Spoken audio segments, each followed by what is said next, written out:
Guys, so good morning. Here's ICUIS for mom. So dito sa terrace ngayon, early morning. And yun nga guys, gusto ko ma-feel yung simoy ng hangin. Napakalamig. Dinalo pa nung Pasko. Mas malamig ngayon guys kaysa nung last December. So may gusto na share sa inyo guys na about sa mga fur babies nyo na tumatay ng dugo.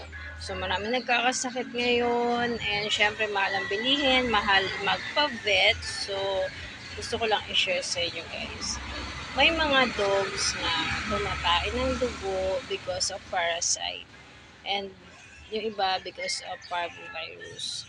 So paano natin malalaman na may parvo ang isang dog? Una sa lahat, malansa ang kanilang poop kahit wala pang dugo. Walang ganang kumain, matamlay. Excuse me, may sabit. May lethargy sila guys. And pag sa parasite naman kasi, yung mga bulate guys, tumatay rin yan ng dugo, lalo na pag marami ng bulate. So, as much as possible, pag bago sa inyong dog, huwag nyo munang iba-vitamins hanggat hindi nyo nadideworm. Alam nyo kung bakit? Kasi nabuboost up nyo yung mga parasite sa loob ng katawan nila instead yung katawan ng dogs. So, lumalakas yung mga parasite sa katawan nila, pinapatay yung immune system ng inyong dogs, yung mga bulate nila lumalaki, dumadami, and yun nga, kinakain yung kanilang intestine, so yun, tumatay ng dugo. So, anong dapat natin gawin? Before nyo i-vitamins ang isang dog, kailangan make sure na nadideworm nyo regularly ang inyong dog or cats before kayo magbigay ng vitamins. And yun nga guys, as much as possible, pag may nakita kayong any symptoms, huwag yun ang antay na lumala.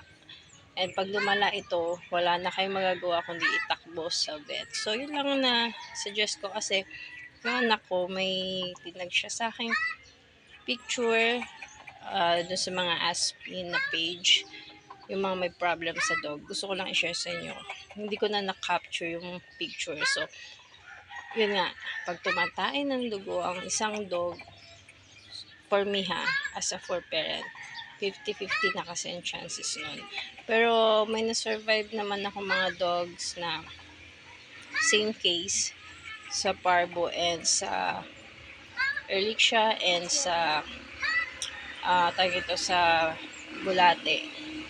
Ang masasabi ko lang, hindi biro pag may sakit ng ating mga fur babies. Kasi hindi naman yung kagaya ng tao na madaling sabihin kung ano nararamdaman nila. So, alam mo kung paano i-cure. Alam mo kung ano yung dinadaing nila. Kasi mostly, ang dog and cats, pag may sakit, lalo na mga cats, pag may sakit sila, lumalayo sila sa amo nila. Nagtatago sila.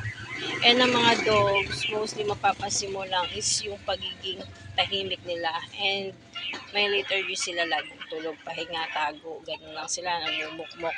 Tapos pag pinapakain mo ayaw kumain, hanggang dumating sa point na susuka na sila, hanggang dumating sa point na tatae na ng dugo. So, dapat tayo, as a fur parent, always check our fur babies. Check natin yung ears kung nagpipil, ang gums kung nagpipil. There are more reason kung bakit nangyayari yung mga ganung bagay kasi hindi natin na-check.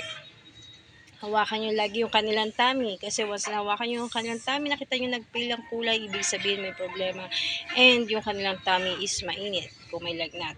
So napapansin nyo kung lagi kayong hands-on sa inyong mga fur babies, lagi nyo silang nilalambing, nilalaro, nalalaman nyo kung may problem ang inyong mga fur babies. At ang mga fur babies magaling magtago yan ang nararamdaman nila. Malalaman nyo na lang pag malala na.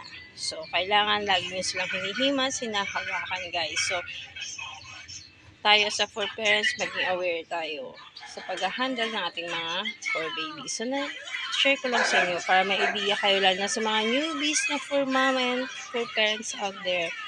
Tandaan nyo itong mga sinabi ko sa inyo. So, yun lang guys. Always take care and God bless you all.